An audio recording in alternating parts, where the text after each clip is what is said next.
हवा में चमेली और गेंदे के फूलों की खुशबू घुली थी, जो हवन कुंड से उठते हल्के धुएं के साथ मिल रही थी।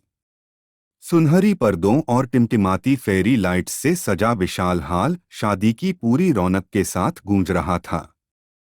चटक रंगों की साड़ियों में सजी महिलाएं हंस रही थीं, गपशप कर रही थीं, उनकी चूड़ियां खनक रही थीं।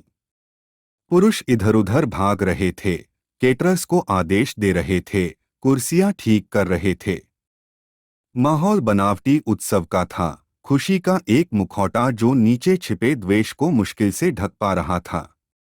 इन सब के बीच में बैठी थी मृणाली, दुल्हन। लाल रंग का लहंगा जिस पर सोने की जरी से कढ़ाई का कार्य था, उसे पहने मृणाली किसी राजकुमारी सी लग रही थी। वह इतनी सुंदर थी, इंद्र के दरबार की अप्सरा भी उसके सामने कुछ नहीं।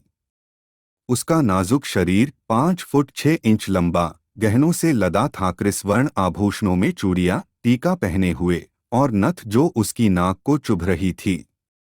उसकी गोरी त्वचा नरम रोशनी में चमक रही थी, लेकिन उसकी बड़ी बादाम जैसी आंखें खाली थीं।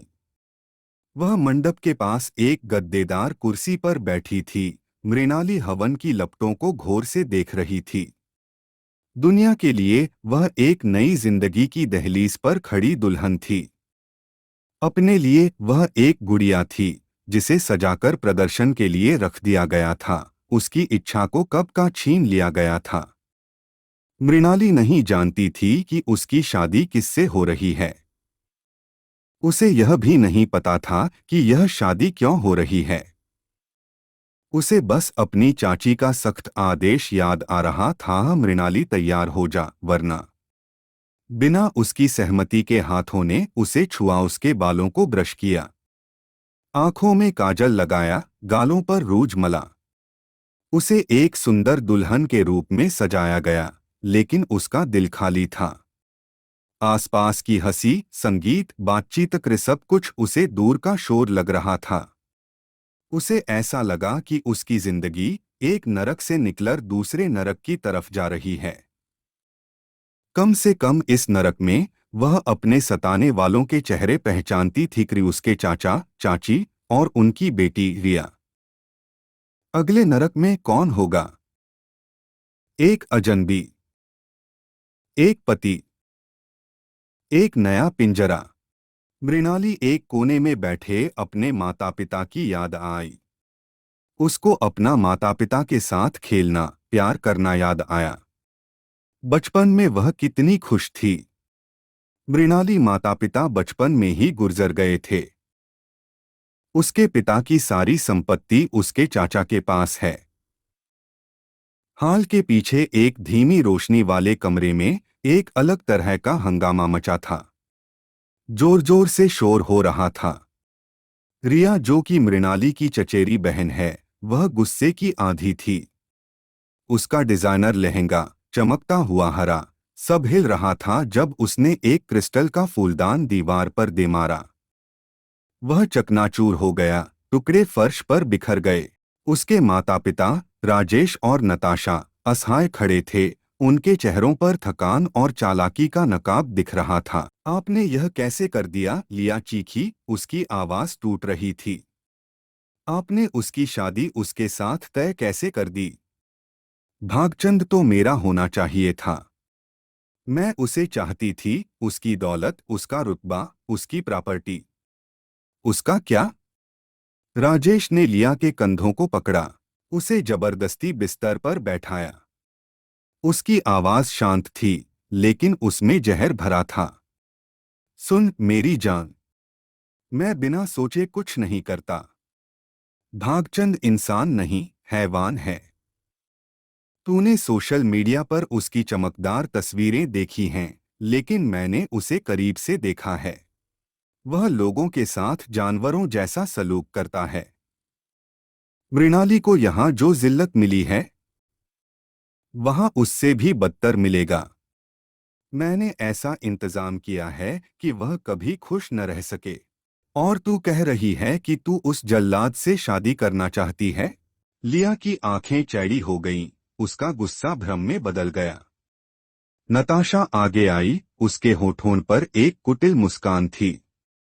तेरे पापा सही कह रहे हैं, बेटा। मृणाली को दुख भोगने दे। तू इससे बेहतर की हकदार है। हम तेरे लिए और अच्छा रिश्ता ढूंढेंगे। तभी बाहर से आवाज आई, चलो चलो, लगता है बारात आ गई। चलो देखें खुशी का दूल्हा कैसा है। राजेश ने लिया को छोड़ा और बोला, अब मुस्कुरा और अपनी प्यारी बहन को विदा कर, ताकि सबको लगे कि हमने अपना फर्ज निभाया। लिया ने अपनी मां की ओर देखा, जिसने कुटिलता से हंसते हुए सहमति दी। तीनों बाहर निकल आए। हाल के बाहर लोग दूल्हे को देखने के लिए बेताब थे। और क्यों न हो, भागचंद सबसे कम उम्र का और सबसे बड़ा उद्योगपति है। उसका नाम जितना बड़ा था, उतने ही बड़े थे उसके कारनामे। वह हमेशा मीडिया पर वह सक्रिय रहता था। वह हमेशा अपने स्मार्ट हैंडसम जैसी तस्वीरें साझा करता था। कुछ लोग उसे जानवर भी कहते थे, कुछ लोग उसे बदनाम करते रहते हैं। उसके बारे में सच्चाई कोई नहीं जानता, वह करता क्या है। जैसे ही एक चमचमाती काली कार रुकी, वहां उपस्थित भीड़ के चेहरे खिल उठे। कार में से निकला एक लंबा 6 फुट का नौजवान, जिसने काला ब्राउन करल सूट और साफा पीले रंग का पहना था। लेकिन उसकी शानदार कदकाठी देखकर लोग मंत्रमुग्ध हो गए, मानो कोई देवता धरती पर उतर आया हो। भागचंद अकेला था। उसके साथ कोई बाराती नहीं थे, उसके परिवार का कोई सदस्य भी नहीं। शादी में उपस्थित भीड़ में खुसुर-पुसुर शुरू हो गई। यह अकेला क्यों आया? क्या इसका कोई परिवार नहीं? लेकिन जैसे ही भागचंद नजदीक आया, सबके मुंह बंद हो गए और चेहरों पर बनावटी मुस्कानें खिल गईं। हाल के अंदर मृणाली अब भी मंडप के पास अकेली बैठी थी, जमीन को एकटक देख रही थी। उसे यह भी नहीं पता था कि बारात आ चुकी है। पास में बैठे पंडित जी ने अचानक कहा, बिटिया, तुम कब से यहाँ बैठी हो? बोरियत नहीं हो रही? मृणाली चैंक गई, लेकिन बिना कुछ बोले सीधे बैठ गई। पंडित जी ने फिर मंत्र पढ़ना शुरू कर दिया। बाहर मृणाली की चाची भागचंद की आरती कर रही थी। रस्में चल रही थीं, जब एक औरत ने पूछा, बेटा तुम अकेले आए हो? तुम्हारे परिवार वाले नहीं आए? भागचंद ने सेहरा हटाकर जवाब दिया, आपकी बेटी भी तो अकेली जाएगी। शादी मुझे करनी है, परिवार को नहीं। ज्यादा दिमाग मत लगाइए। उसका खूबसूरत चेहरा देखकर लड़कियां जलने लगीं, और लिया ने अपनी मुट्ठी कस ली, लेकिन चुप रही। भागचंद को मंडप में लाया गया। उसने मृणाली को एक ठंडी नजर से देखा, फिर शांति से बैठ गया। मृणाली को भी मंडप में बिठाया गया और फेरे शुरू हुए। अब आप दोनों पति पत्नी हैं, पंडित जी ने फिल्मी अंदाज में कहा। लोग हंसे, लेकिन न भागचंद के चेहरे पर हंसी थी, न खुशी के। मृणाली अपनी लाल जोड़े में खूबसूरत लग रही थी, लेकिन उसके चेहरे पर न खुशी थी न गम। वह एक गुड़िया थी, जिसे एक जगह से उठाकर दूसरी जगह बिठा दिया गया था। शादी के बाद भागचंद मृणाली को अपनी कार में बैठाकर अपने घर की ओर रवाना हुआ। भागचंद के ड्राइवर ने अपने मालिक से मजाक किया, सर, आपने वो चुटकुला फेल कर दिया जिसमें लड़का बारात लेकर जाता है और शेरनी अकेली आती है। आज आपने दिखा दिया कि आप शेर हैं, जो अकेली शेरनी को ले आए। भागचंद ने उसे घूर कर कहा, ये बकवास जोक मारने से बेहतर गाड़ी ध्यान से चलाओ। उसने मृणाली की ओर देखा, जो खामोश भावहीन खिड़की के बाहर देख रही थी। भागचंद ने अपना लैपटॉप खोला और अपना कार्य करने लगा। मृणाली को न भागचंद से फर्क पड़ रहा था, न ड्राइवर के मजाक से। वह अंदर ही अंदर अपनी किस्मत पर रो रही थी। उसके आंसू कब के सूख चुके थे। 10 साल से वह अपने चाचा, चाची और लिया के जुल्म सहती आई थी। उसने खुद को चुप्पी के पिंजरे में कैद कर लिया था। बोलना हंसना वह सब भूल चुकी थी। भागचंद का घर एक आलीशान बंगला था, सफेद पत्थरों से बना, सामने हरा भरा लान। मृणाली ने लान को देखा और उसे थोड़ा सुकून मिला। भागचंद बाहर निकल गया, लेकिन मृणाली गाड़ी में बैठी रही। उसे नहीं पता था कि घर आ गया है। जब भागचंद ने उसे नहीं देखा तो उसके चेहरे पर गुस्सा आया। तभी एक 21 साल का दुबला पतला लड़का बाबूलाल दौड़ता हुआ, भैया मैं मेम साहब को ले आता हूँ। बाबूलाल ने मृणाली को बुलाया और वह बाहर आई। भागचंद ने बाबूलाल से कहा, इसे घर के नियम समझा दो। अगर इसने एक भी गलती की तो सजा तुझे मिलेगी। यह कहकर भागचंद चला गया। बाबूलाल ने मृणाली से कहा, आप बहुत खूबसूरत हैं मैं। मृणाली ने खाली नजरों से उसे देखा।